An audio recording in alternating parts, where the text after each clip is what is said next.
집회 시작하겠습니다. 안녕하세요. 김광태입니다.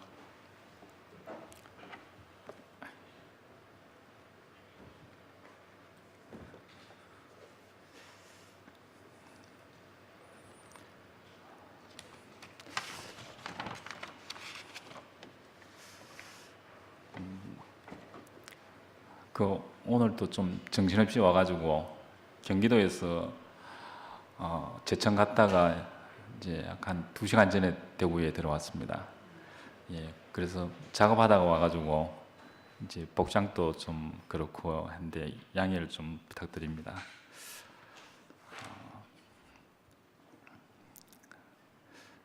저도 이 교회 짓고 난 이후에 저도 이 처음 이제 앉아보는데요.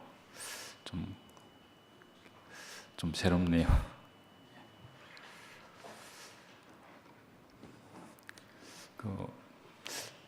이번에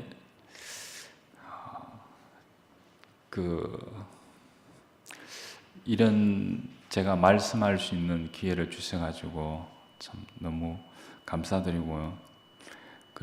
오늘 하고 싶은 말씀이 김치현 목사님 말씀, 최근의 말씀, 예수의 아바 아버지 하나님, 예수의 생애 8번째 말씀인데요. 이걸 시작으로 제 얘기를 하려고 합니다.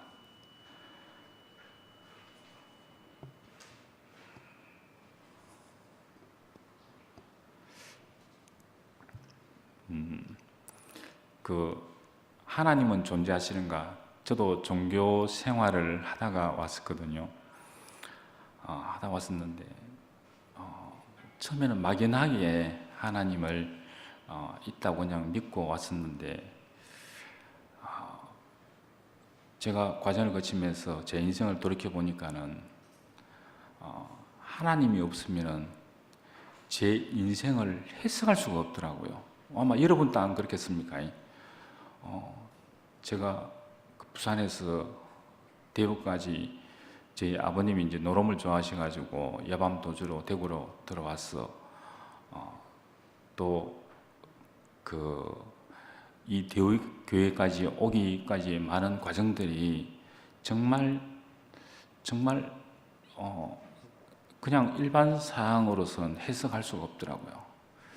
근데 지금 돌이켜 보니까는 하나님의 손길에 의해서 이렇게 부름받아서 여기까지 왔는 것 같습니다.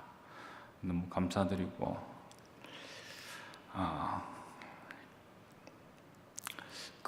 아버지라는 자체가 저는 제 육신의 아버지하고는 사이가 너무 안 좋았거든요. 이제 잠깐 얘기를 한다면은 저희 아버지가 노름을 엄청 좋아하셨습니다.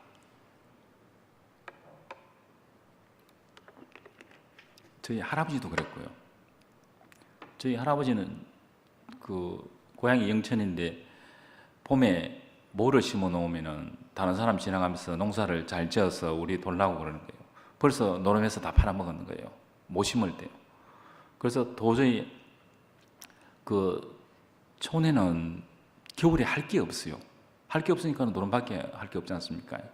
저희 아버님도 마찬가지였고, 그래서 할아버지 돌아가시고 할머니 돌아가시고 난 이후에 도저히 어머님이 안 된다 싶어가지고 있는 재산을 다 처분해서 부산으로 갔거든요. 그런 사람들이 없으면은 노름을 안 해도 될 것 같아가지고요. 그래서 부산으로 갔는데 처음에는 안 했는데 2, 3년 지나니까 주위에 사람들을 만나고 하니까는 또 역시 그런 거예요. 그래서 노름으로 다 날려버리고 정말 빈털터리로 대구로 야밤도주에서 대구로 왔었거든요. 그러다가 제가 고등학교 1학년 때쯤 돼가지고 저희 아버님은 월급 받는 날이면 며칠 동안 집에 안 들어오셨어요. 안 들어오셔가지고 술이 정말 많이 채가지고 집에 들어오시면은 어머님은 잔소리를 하면은 옛날에는 제가 아버지가 무서워서 전혀 손을 못 댔는데 머리가 커지니까 그 부리가 보이더라니까요. 그래서 어느 날 그 아버님이 역시 월급을 다 날려버리고 술이 채서 들어왔는데 그 어머님을 폭행하는 걸 보게 됐어요. 그 저도 모르게 뚜껑이 열려가지고 그 아버님 식사하는 그 밥상을 문을 열어놓고 손으로도 아니고 발로 차가지고 밖으로 드러내버렸어요. 그것도 분이 안 풀려가지고 마당에 나가지고 그 상을 막 정말 막 지그지그 발라버렸거든요. 그날 이후부터 아버지하고 나하고는 전쟁이 되었어.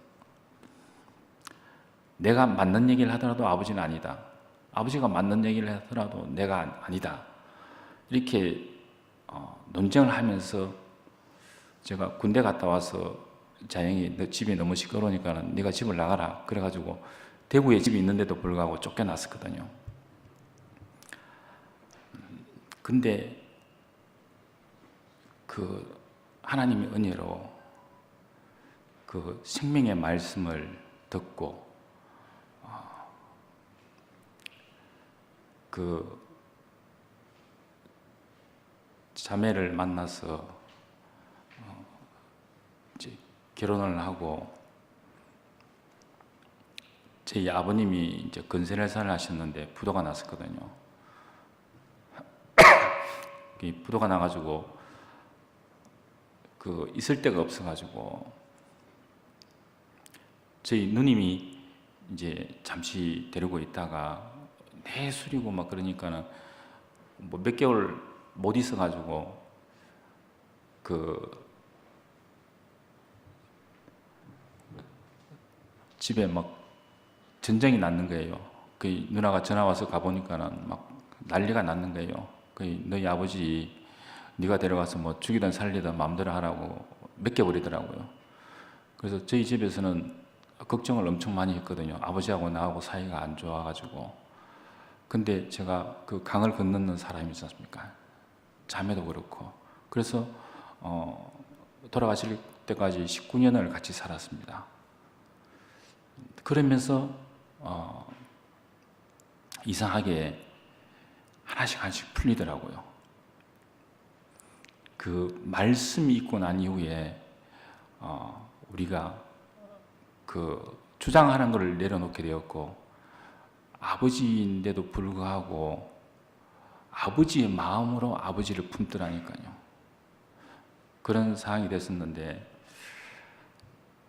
그 아버님은 교회를 안 다니시지만은 아들내미, 자매, 저 이렇게 같이 살면서 이 교회 생활을 간접적으로 누리시더라고요. 그러면서 하나씩 내려놓게 됐었는데,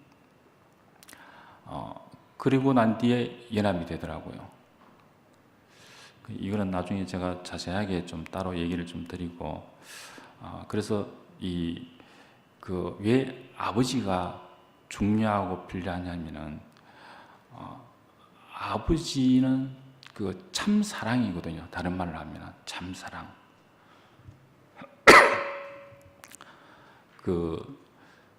제가 아버지하고 관계가 안 좋았기 때문에 안식이 안 됐었거든요. 안식이 안 됐는데 그 이열련 목사님을 만나서 제가 인생이 다른 길로 시작이 됐었거든요. 제가 10년 만에 처음 간증하면서 그랬습니다. 나에게 아버지가 둘이 있다. 육으로 낳은 아버지와 영으로 낳은 아버지가 있었다. 이런 관계로 지내왔었습니다. 지내왔는데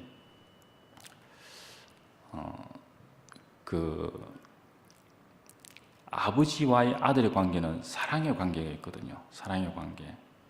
그래서 제가 김천 목사님도 하시는 얘기가 이제 탕자 얘기를 하셨는데, 저도 탕자 얘기를 엄청 좋아합니다. 좋아하고 그게 제 인생으로 비쳤기 때문에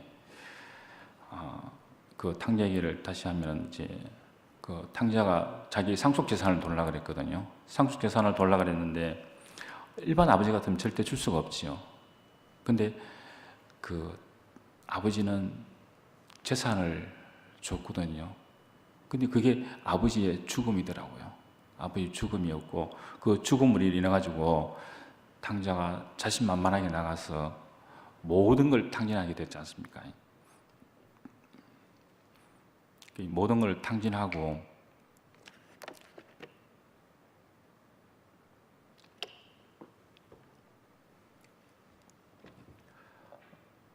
정말 비참하게 사니까는 자기가 생각을 했습니다.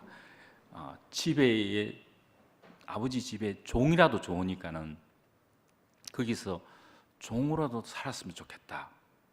그 종은 자기가 집에 있을 때 가장 비천하게 생각하는 사람이었거든요. 집에서 가장 낮은 자리인 사람, 그 자리도 좋으니까는 그 자리라도 가고 싶다. 그래서 그걸 가지고 그 우편을 사가지고 집에 편지를 붙이고, 아버지, 저를 종으로라도 받아준다면은 집에 대문에 흰 수건을 걸어 주십시오. 안 걸면 집에 안 들어가겠습니다. 그래 편지를 쓰고 그 먼 길을 걸어서 갔지 않습니까? 걸어서 갔는데 제가 옛날에 다니던 교회 전도사님이 이런 말씀을 하셨거든요. 전도사님이 고아원 출신이었고 곱사였습니다. 곱사였는데 자기는 은혜를 받았는 것을, 성경을 다르게 얘기를 해주시더라고요. 그래서 탕자가 동네 어귀에 가니까는 동네 입구에서부터 집에까지 수건을 다 걸어놨는 거예요. 그게 아버지의 마음이었거든요. 그리고 집에 오니까는 다시 아들의 자리로 씻기고 새 옷을 입히고 잔치를 열었지 않습니까? 그 잔치를 열고 다시 아들의 자리로 앉혔지 않습니까? 그 아들의 정표가 반지였거든요. 그 반지를 주고, 그 반지가 아들의 정표로서 뭔 일을 하면 도장을 찍어줬기 때문에 그 당시에는 그 도장으로 사용을 했었거든요. 그 정표를 주고, 그래서 이 아들은 그 아버지의 사랑을 그냥 넘어갈 수가 없는 거예요. 자기는 종으로 왔었는데 다시 아들로 앉혔으니까는. 그래서 그 사건을 보면은 처음에는 종과 주인의 관계로 왔지만은 다시 아버지와 아들의 관계로 왔고, 그 은혜와 사랑 때문에 탕자는 신부의 자리로 갔는 거예요. 그 뒤에 성경은 안 적혀 있지만은 자기가 어떻게 했습니까? 아버지의 말 한마디가 자기의 삶이었는 거예요. 그래서 이 탕자 얘기를 보면은 다른 게 아니지 않습니까? 아버지의 사랑을 표현하고 그 가족 내에서 형도 마찬가지 아니었습니까? 자기는 왜 그렇게 홀대접을 하느냐? 그 탕자는 살아왔지 않느냐? 그러면은 아들도 마찬가지 아닙니까? 큰 아들도 마찬가지 아닙니까? 그래서 아버지의 사랑을 거기서 다 확인을 하고 같이 연합이 되는 거 아니겠습니까? 그래서 우리 인생은 아버지의 마음을 만났을 때, 그 참 사랑을 만났을 때 내 인생이 달라지는 것 같더라고요. 그래서 이게 저희 아들도 보면은 보통 옷의 아들은 다 이 게임을 좋아하지 않습니까? 좋아하는데 저희 아들도 어릴 때부터 제가 게임하는 걸 막지를 안 했습니다. 그래서 이제 친구 아들 서영화라고 같이 게임하고 PC방에 가서 막 살다시피 했는데 그 게임을 정말 끊기가 어렵거든요. 근데 그걸 단번에 끊는 얘기를 군대 갔다 와서 해주더라고요. 어떻게 끊느냐면은 제가 이제 원래 게임 프로그램을 하는 일을 했었는데, 이제 그때는 이 컴퓨터가 귀했기 때문에 제 컴퓨터를 자꾸 건드려 가지고 따로 컴퓨터를 사주고, 모니터도 브라운관이 아니고 눈 베린다고 LCD를 사줬거든요. 사줬는데 장난치다가 그걸 깨버리는 거예요. 그게 안타까워서 막 미칠라 그러더라고요. 근데 그래서 이제 제가 아들 보고 이걸 수리를 해줄 테니까는 네가 알바를 해서 그 돈을 갚아라. 그렇게 얘기하고 수리 먼저 해주고, 이제 쉬는 날 알바를 시켰는데요. 저희들 일하는 쪽으로 이제 불렀거든요.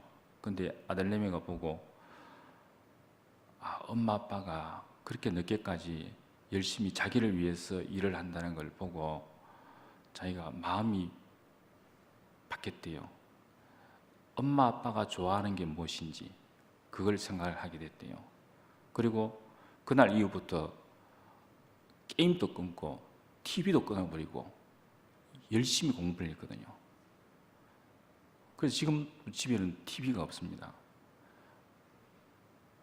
그 아버지의 마음을 알고 난 이후에, 아버지의 사랑을 만나고 난 이후에 자기는 인생이 바뀌는 거예요. 그래서 고등학교 때 열심히 공부를 해가지고 3학년 때 부분적으로 과목별로 1등을 하게 뭐 이렇게 돼가지고 그 대학교도 그 담임 선생하고 대학교 학과장하고 친분이 있는 것 같더라고요. 그래서 와가지고 1, 2학년 때는 공부를 못했는데 3학년 때 엄청 잘 하게 됐다. 이런 애가 있다. 그래가지고 대학교에 특채로 들어가는 거예요. 입시 원서도 안 쓰고 그냥 와서 잠깐만 만나보고 그 장학금 준다 그래가지고 이 아들내미가 가게 되었거든요. 그런 같이 우리가 하나님의 마음을, 사랑을 만날 때 우리 인생이 달라지는 것이더라고요. 그래서 저도 이제 그 병원에서 사고 나서 6개월 반 동안 있으면서 알아듣는 게 다른 게 아닙니다. 정말 그 참 사랑을 알게 됐는데요. 제가 병원에 있으면서 뭘 했냐면은 6살 반 동안 매일 눈물이 나더라니까요. 그때 아마 평생 흘릴 눈물을 아마 다 흘리는 것 같아요. 매일 생각하면은 한 형제 한 형제마다 그 사랑을 알게 되더라니까요. 느끼게 되더라고요. 그래서 그 인생이 내가 그 아버지의 참 사랑을 몰랐었구나.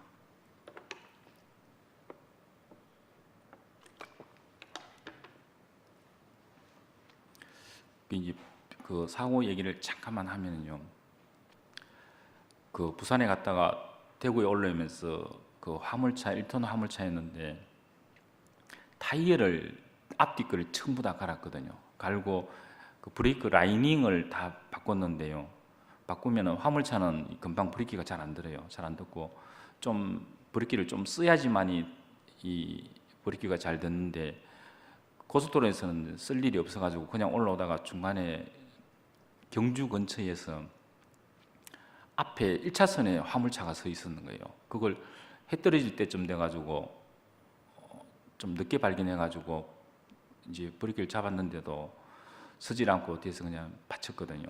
평소 같으면 이제 설 거리가 됐는데 그게 이게 좀 안 좋은 상황들이 겹치니까요. 어두워지고 앞차도 비상깜빡이도 켜지도 않고 브레이크도 안 듣고 이런 여러 가지 요건들이 한목에 겹치니까는 이런 상황이 생기더라고요.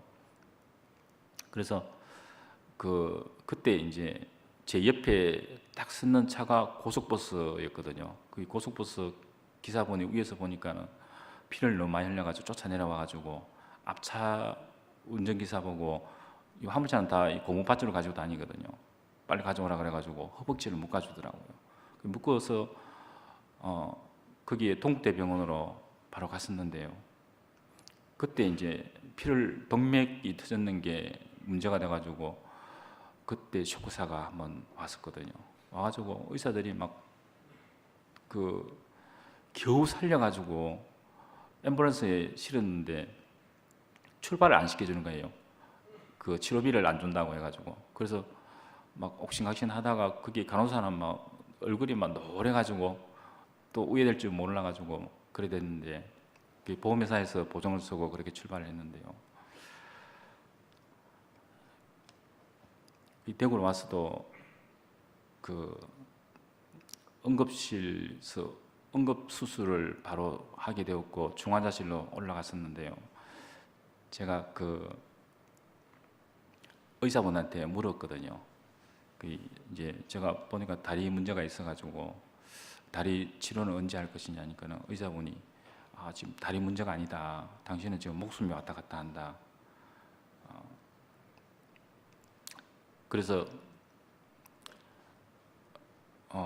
일단 먼저 그 동맥 터진 걸 찾고 난 이후에 다리 치료를 할 것이다 그러시더라고요. 그러면서 다리가 문제가 좀 심각하니까는 발목을 잘라야 될 수도 있다라고 얘기를 하더라고요. 그래서 제가 그 주치의 보고 얘기를 했습니다. 최선을 다해 주시고 어떤 식으로 치료하든지는 알아서 해 주십시오. 다만 최선만 다해 주십시오. 그러니까는 그 의사분이 안아주시더라고요. 그리고 한 4, 5일 후에 이제 저한테 당신이 이제 살았습니다. 이제 다리 치료를 해봅시다. 그러면서 일반 병실로 옮겼거든요. 그리고 난 이후에 제가 그 쇼크사 수술하면서도 그렇고 중환자실에 있으면서 몇 번 쇼크사가 와가지고 그런 상황에서 이제 중환자실에서 수술을 3번 정도를 했습니다. 하고 일반 병실로 옮겨가지고 이제 다음 수술할 때 저한테 그 수술 동의서를 받으러 왔었거든요. 동의서를 받으러 왔는데 제가 그때 알아듣는 게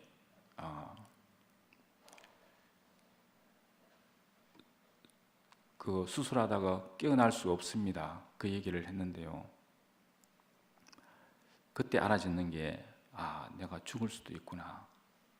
근데 이걸 피할 수가 없지 않습니까? 그래서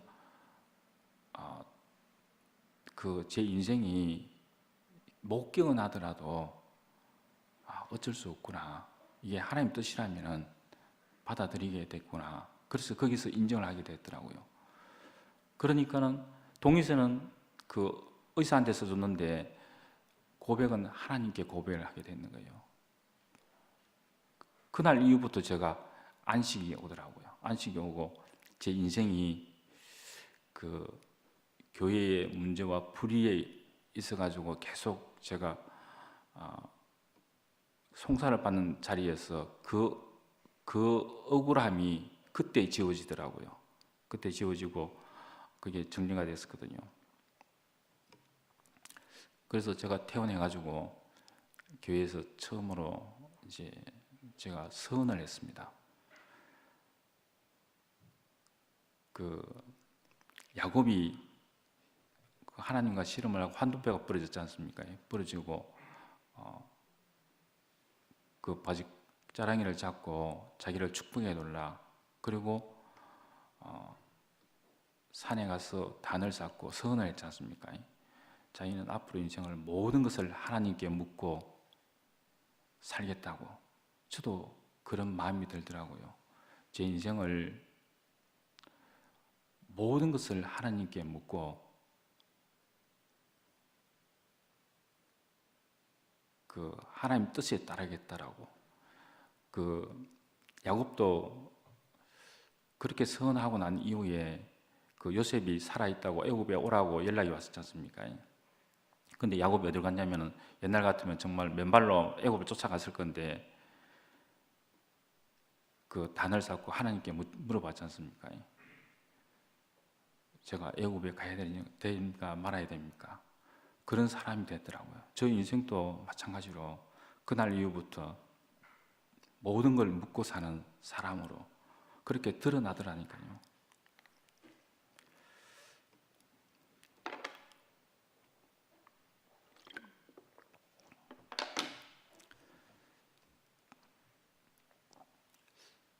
저는 아버지한테 이제 버림을 받았지만은 뒤에 하나가 됐지 않습니까? 그 정말 그 아버지라면은 절대 아들을 버릴 수가 없지 않습니까? 그 십자가에서의 사항을 보면은 그 엘리 라마 사막다리 그걸 보면은 이제 히브리어로 원래 돼 있었는데요. 그 사막다리라는 게 어찌 나를 버렸습니까가 이 아람어로 그게 돼 있다 그러더라고요. 그 이제 찾아보니까는 그 버렸다는 게 아니고 어찌 나를 내버려 두었습니까? 이게 해석을 영어로 하면서 이제 일반 사람들이 봤을 때는 그 죽는 자리에서 누가 봐도 버렸다고 생각했기 때문에 그렇게 단어를 쓰는 것 같더라고요. 근데 제가 그 죽음에서 다시 깨어나고 그 아버지의 마음을 알았을 때는 아버지는 절대 아들을 버릴 수가 없는 것입니다. 탕자도 보면 그렇지 않습니까? 아버지는 절대 아들을 버릴 수가 없어요. 탕자가 아버지를 버리고 떠나지만은 아버지는 절대 아들을 버릴 수가 없거든요. 그래서 이 성경 십자가의 사건도 어찌하여 나를 내버려 뒀습니까? 이게 맞는 것 같더라고요. 그래서 저도 이제 그 기계 쪽 그 매뉴얼을 외국에서 받아오면은 이 번역을 시켜주거든요. 번역을 하거든요. 번역을 하면은 번역하는 사람들은 이 번역까지 기계에 대해서 모르기 때문에 저희들이 다시 그 내용을 기계 내용으로 번역했는 것을 재해석해서 보고를 하거든요. 예. 그래서 정말 제가 제 아들을 보내자 그러면은 저는 그 사람이 100명이든 200명이든지 정말 매일 찾아가지고 얘기할 것 같아요. 이 버린다는 자체가 사랑이 없다는 거거든요.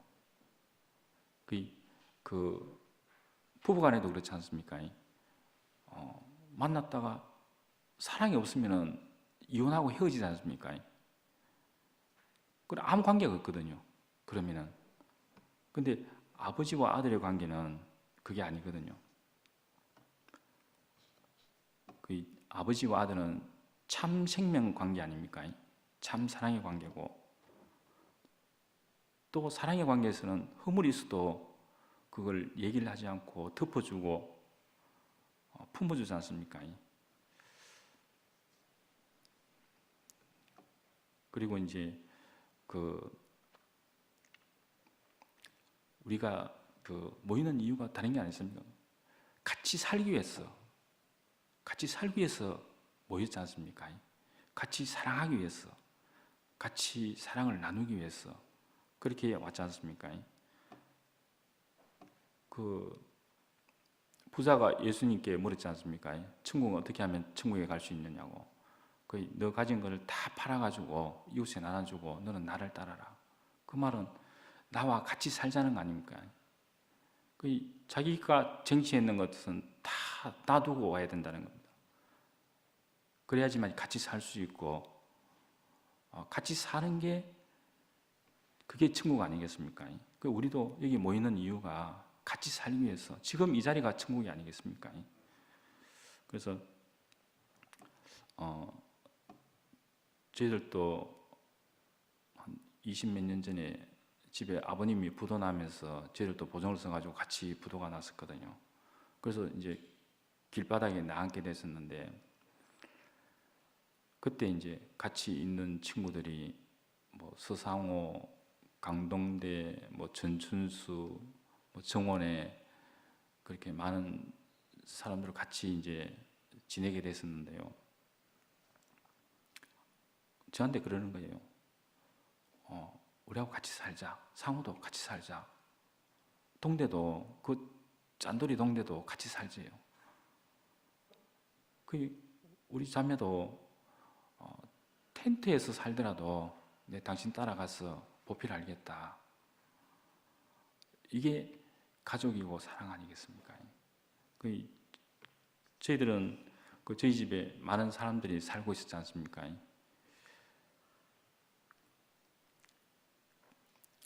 이 같이 산다는 게 결국은 같이 사랑을 하는 것이고, 이 사람들이 모이는 게 교회가 아니겠습니까? 그래서 이제 저희 집에 같이 살았는 사람들이 여럿이 있는데요. 저희는 아들 하나밖에 없지 않습니까? 아들 하나밖에 없는데 저는 딸들이 많거든요.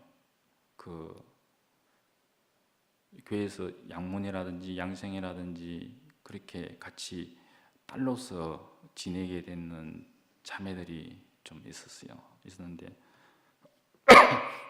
그 중에 뭐 주영이라든지 얼마 전에 이제 교회를 떠나겠다 하는 그 순영이라든지 뭐 그런 사항이 있는데요. 그 주영이도 자기가 그 지금은 이제 인천에 가 살지만은 명절 되면은 저희 집에 와서 지내고 가고 그렇게 하거든요. 그러면서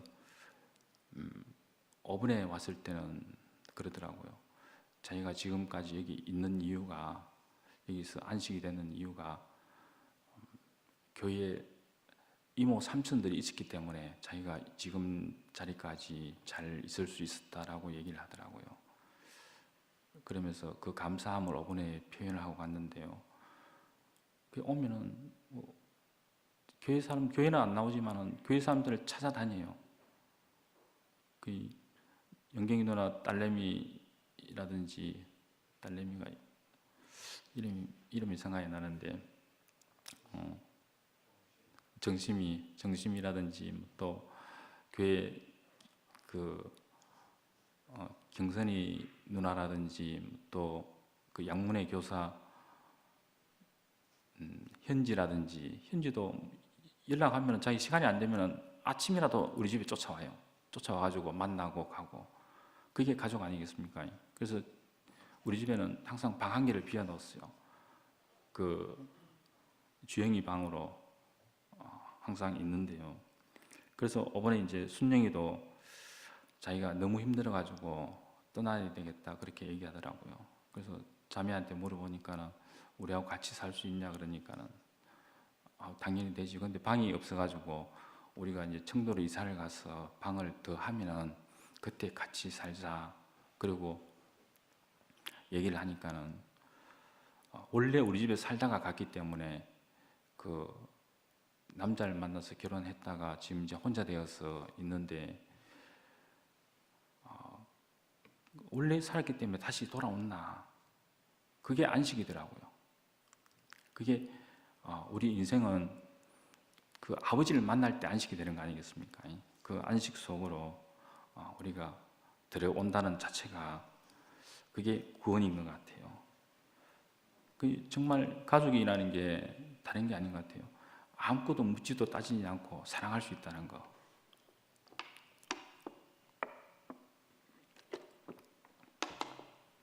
그 저희 처형이 있는데 처형이 자수성가해가지고 돈을 100억대의 돈을 이제 벌어서 있으니까는 저희들하고 사는 격이 달라가지고 왕래라든지 연락을 안 합니다. 지금 뭐 한 6, 7년 됐는데요.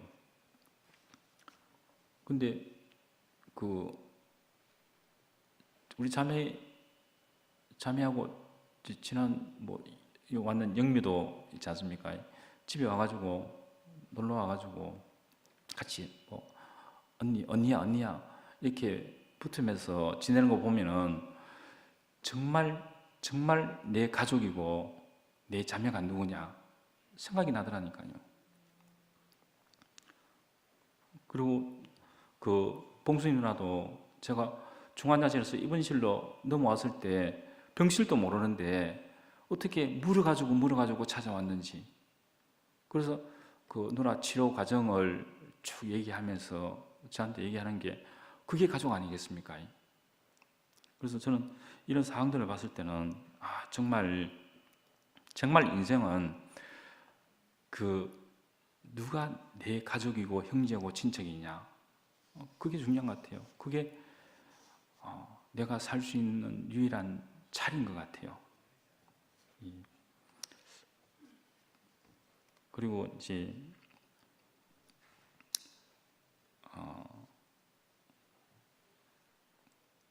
그 남북 이산 가족 만나는 걸 보면은 그렇더라고요. 공식적인 자리에서는 이념 때문에 어떻게 할 수는 없지만 비공식 자리에서는 서로 부둥켜 안고 울고 뭐 그렇지 않습니까? 이게 가족 아니겠습니까?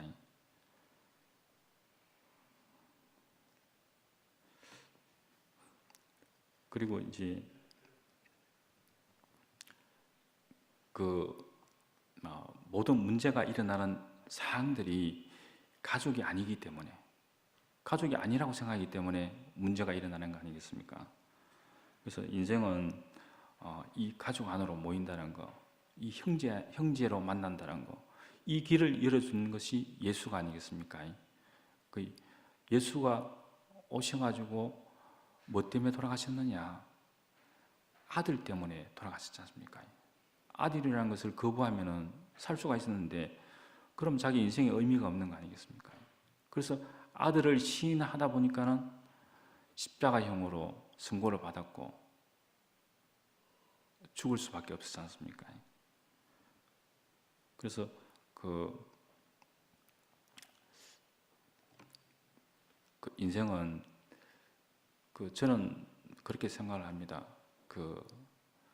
예수가 로마 법정에서 사형 선고를 받았는 것도 예수고, 또 골고다 언덕으로 십자가를 지고 올라가는 것도 예수고, 십자가에서 죽은 분도 예수고, 또 부활 승천한 분도 예수고, 그 예수가 복음이 아닙니까? 그래서 인생은 이 예수에서 발견된다는 거, 이 자리가 우리 인생의 자리가 아니겠나 생각이 들어요. 그리고 이 구원이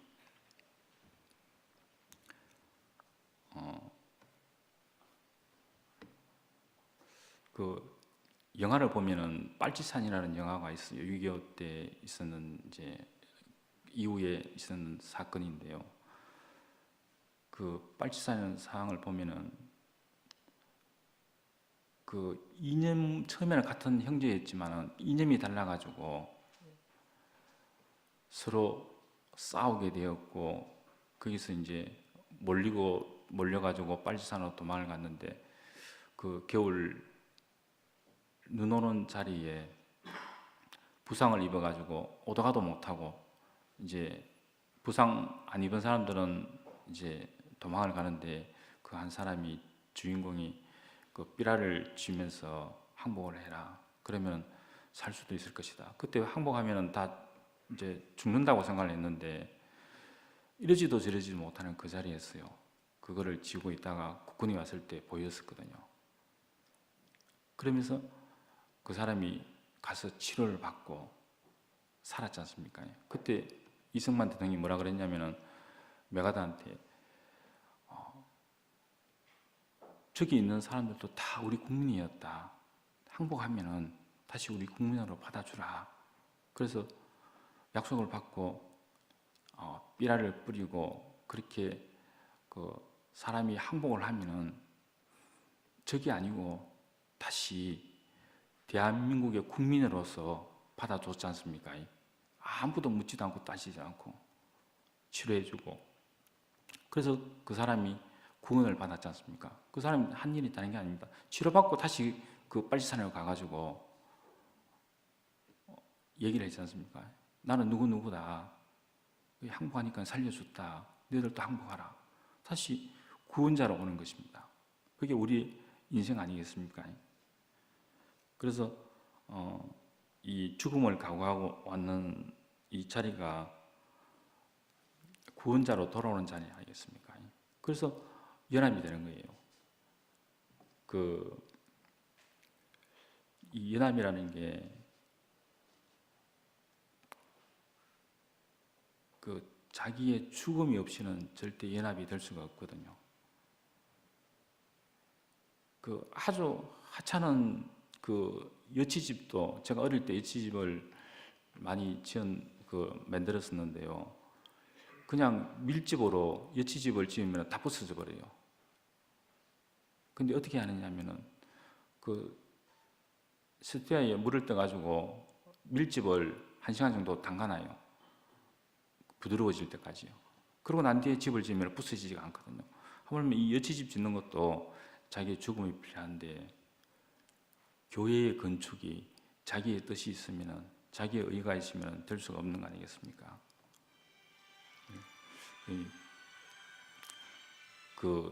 제가 하는 게 용접하고 납땜하고 일을 하는데요. 납땜을 하면은 이 부속끼리를 붙이는 게 아니고요. 납을 녹여서 부속을 잡아주는 겁니다. 그게 자기 자신이 죽고 연합의 길로 가는 그 자리, 그게 예수가 아니겠나 싶어요.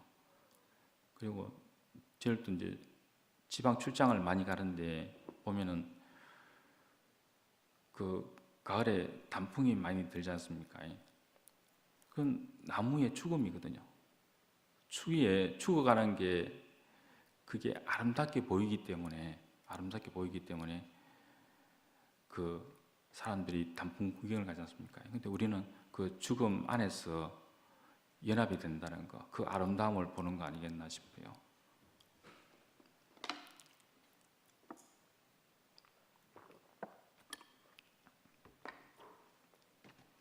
그 세상에서도 그 다큐멘터리를 보니까는 서로 간에 정말 관계가 좋은 사람들이 있더라고요. 그것 때문에 아마 다큐 TV에 안 나왔겠나 싶은데요. 그 저도 모임하다가 다 그만뒀거든요. 마지막에는 술록하고 마지막에는 또 싸움으로 가니까는. 근데 여기는 그런 게 전혀 없더라고요. 어디에서 이제 만난 사람들이냐면은 그 베트남 참전 용사들이 만난 자리인데요. 자기들이 이제 모임을 하는데 아무것도 묻지도 않고 따지지도 않더라고요. 가족까지 같이 갔는데. 왜냐하면은 그 죽음의 자리에서 살아왔지 않습니까? 그렇기 때문에 죽다가 살아왔는데 뭘 따질 이유가 있겠습니까? 어려우면 같이 도와주고 기쁜 일 있으면 같이 기뻐하고 그런 사람들이 있더라니까요. 그걸 보면은 정말 죽음을 거치고 온 사람들만이 연합할 수 있다는 거. 이게 예수의 복음이 아니겠습니까? 그리고 이제 그 복음이라는 게 과정이 필요한 것 같아요. 그냥 바로 될 수 있는 거는 절대 없다고 보는 겁니다. 저도 많은 과정을 거쳐가지고 형제를 사랑할 수 있는 사람으로 되어지더라고요.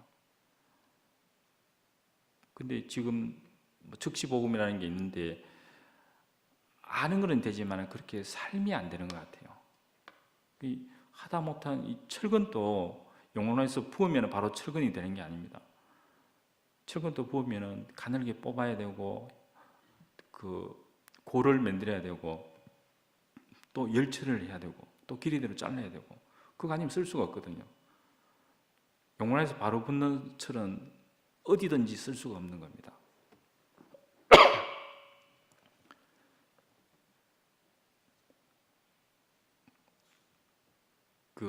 우리나라에서 수출하는데 굉장한 효자 품목이 하나 있는데요. 뭐냐면은 호미거든요. 호미가 왜 그러냐면은 중국산은 값이 싼데 오래 쓰지는 못한다 그래요. 저 미국 쪽이나 이제 유럽 쪽에서요. 근데 우리나라 호미는 왜 좋냐면은 그 자동차 스프링 판을 잘라 가지고요. 그걸 호미로 만들거든요. 그 호미가 뭐냐면은 그 자동차 스프링은 합금이 원체 잘 돼 있어 가지고 딸지를 않는다 그래요. 또 부러지지도 않고. 그래서 그 호미가 미국이나 이제 유럽 쪽에 굉장한 선풍을 일으켰다 그래요. 그래서 우리가 과정이 없는 것은 쓸 수가 없고 연합이 될 수 없다는 거. 그리고 이제 구속이라는 자체가 그런 것 같아요. 저도 아까 고속도로 타고 한 4시간 정도 운전하고 왔었는데요. 과속 카메라 신경을 안 쓰거든요. 왜냐면은 그냥 100km 그러면 100km 달리면 되니까요. 교통법규의 구속 안에 있으면은 그 구속이 자기를 위해 있는 것이더라고요.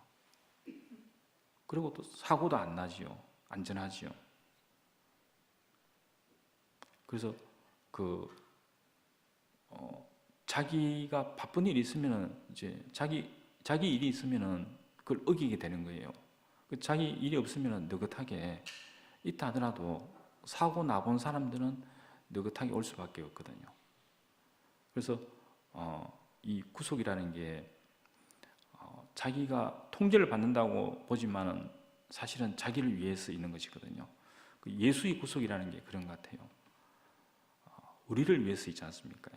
우리를 위해서 있고 또 연합을 위해서 있고 자기가 보장받지 않습니까?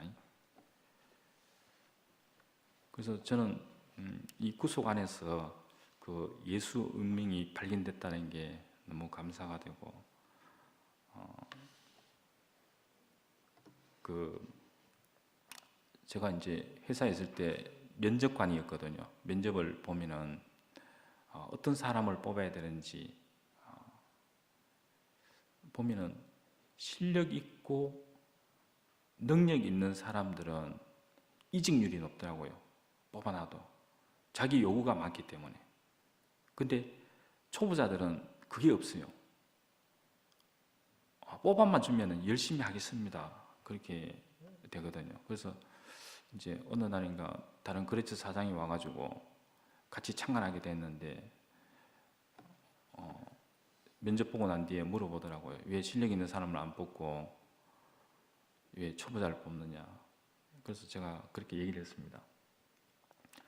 초보자는 시킨 대로 잘 따라온다. 잘 따라오고, 실력이 없고 느린 것은 시간이 지나면 실력이 있고 빨라지는 것이다. 그래서 내 말을 잘 듣는 초보자를 뽑는 것이다. 그렇게 얘기를 했었거든요.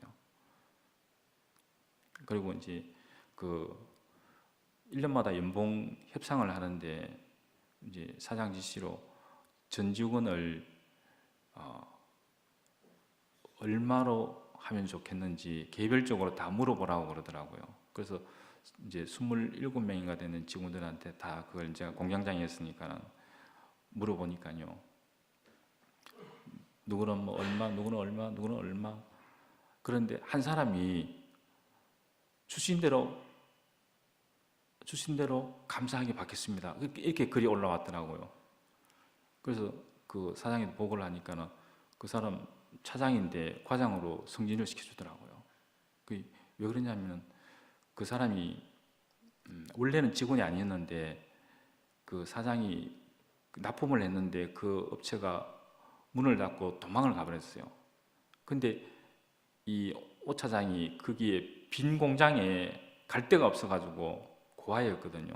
갈 데가 없어가지고 거기 있다가 사장을 만나가지고 사항을 얘기하니까는 따라오라 그래가지고 직원으로 채용을 했었거든요.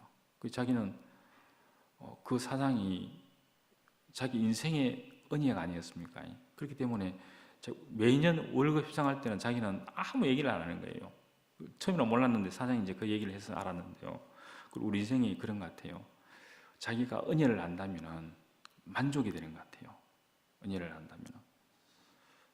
그래서 이 은혜가 결국은 그 아버지의 사랑 아니겠습니까?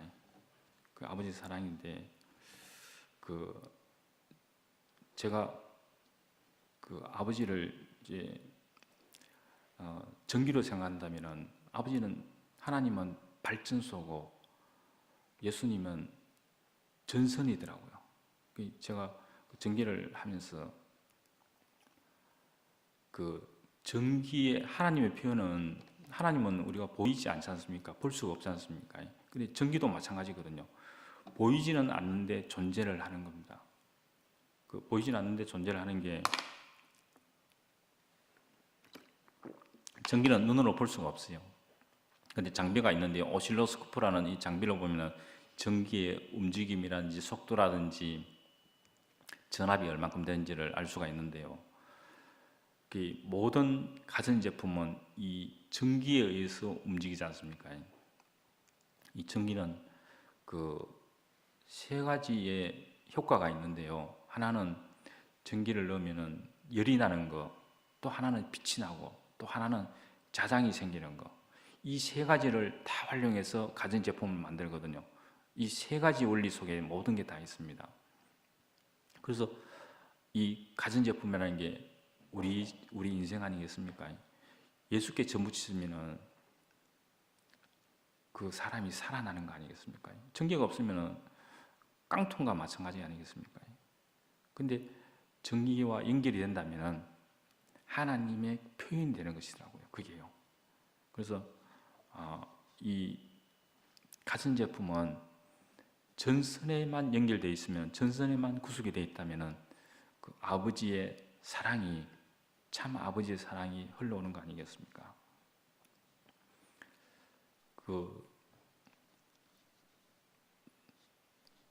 사람 인생의 문제는 어디에 있냐 하면요, 자기의 어떠함, 자기의 생각 때문에 있는 거 아니겠습니까? 옛날에 제가 다마스를 한때 이제 몰고 다녔는데요. 다마스는 크기가 작고 높이가 좀 높아서 큰 차가 옆에 지나가면 이게 휘청대어 버려요. 울렁대고. 그런데 그 영향이, 어떤 외부의 영향이 와도 관계없는 상황이 어떠냐면요, 좌우 창문을 열어놓으면 괜찮아요. 공기가 들어왔다가 지나가면 돼요. 그러면 차가 절대 흔들리질 않아요. 태핑 불어도 관계가 없어요. 우리 인생도 마찬가지인 것 같아요. 내 어떠함을 지고 있다면 그게 내가 흔들리고 문제가 되는 것이더라고요. 지금 상황도 그런 거 아니겠습니까? 아브라함이 이삭을 데리고 있을 때 왜 하나님이 이삭을 모리아 제단에 드려야 된다고 이제 드리게 되는 상황이 이제 왜 그렇게 나왔냐면요, 아브라함이 자기의 의로서 이삭을 가리키기 때문에요. 이건 이제 성경에 나오지 않는 이제 사경에 나오는 건데요. 아브라함이 자기의 백성들을, 자기의 종족들을, 가족들을 챙기지 않고 오로지 이삭만 교육을 시키니까는 누가 애를 낳는데 가서 축복을 해주는지 아니면 뭔 일이 있는데 가면 전부 다 밀어버리고 오로지 이삭만 잡고 있었는 거예요. 그래서 하나님이 이거 봐라, 그래가지고 모리아 제단에 드려라 그랬거든요. 그래서 아브라함이 밤새 잠을 못 잤다 그래요. 괴로워가지고. 근데 새벽에 이삭을 주신 이도 하나님이고 돌라는 분도 하나님이다. 그래서 자기의 것을 내려놨지 않습니까? 가장 소중한 이삭을 내려놓고 제단에 드리고 다시 왔는 이삭은 하나님의 이삭이었지 않습니까? 지금도 마찬가지인 것 같아요. 제가 며칠 전에 이제 목사님이 보고 싶다 그래서 이제 갔었는데 많은 얘기를 하시더라고요. 근데 제가 들어보는 상황이 그거거든요. 제가 마음은 잘 알아요. 복음을 위해서, 하나님을 위해서 하는 마음은 잘 아는데 그 시작점이 자기로 시작했기 때문에 이런 문제가 되는 거 아니겠습니까?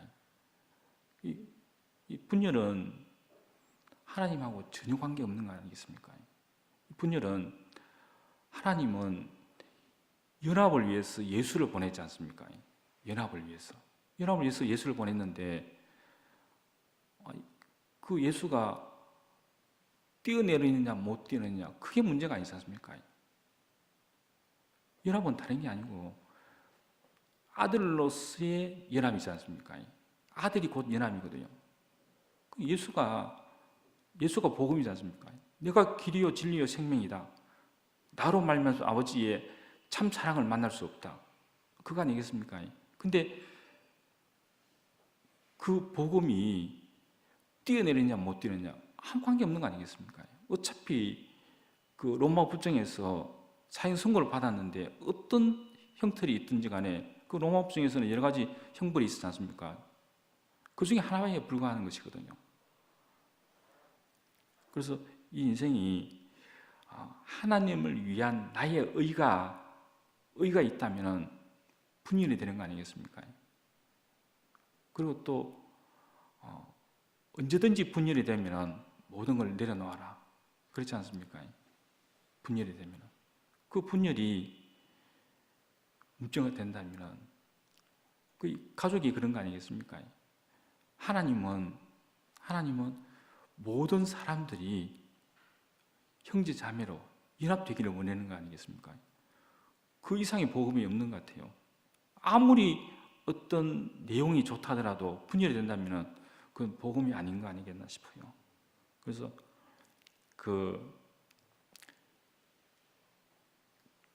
우리가 형제로 자매로 만났지 않습니까?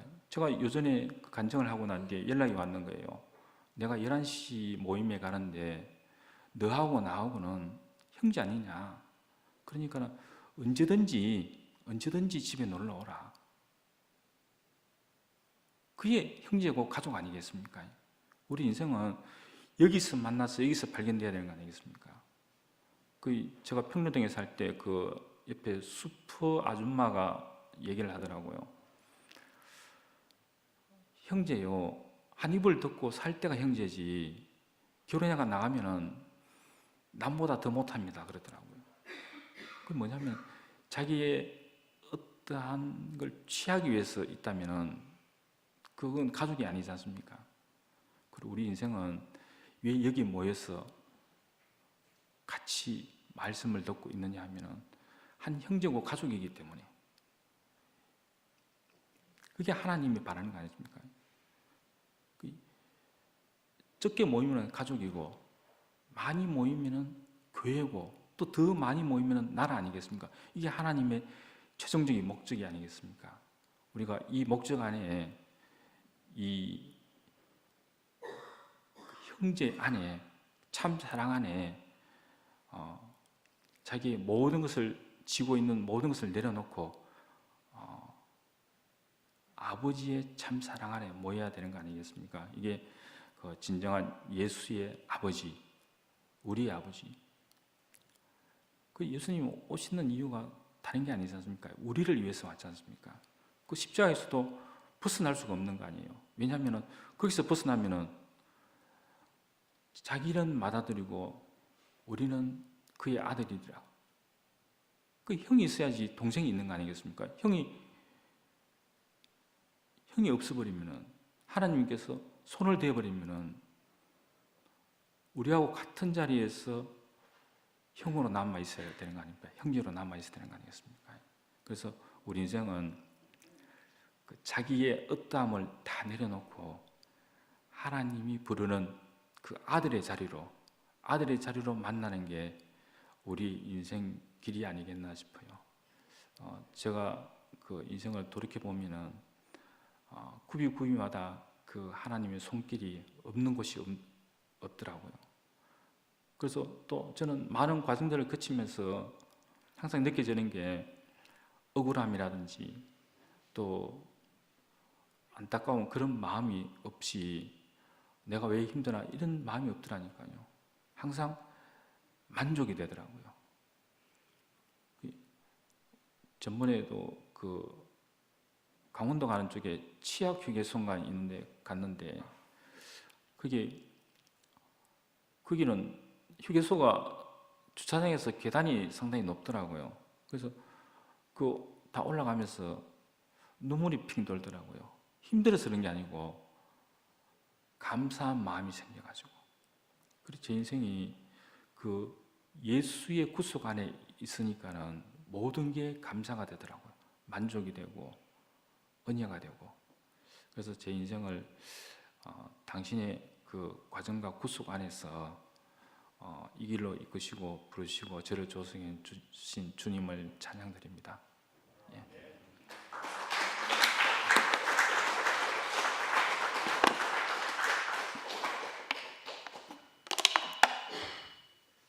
마치겠습니다.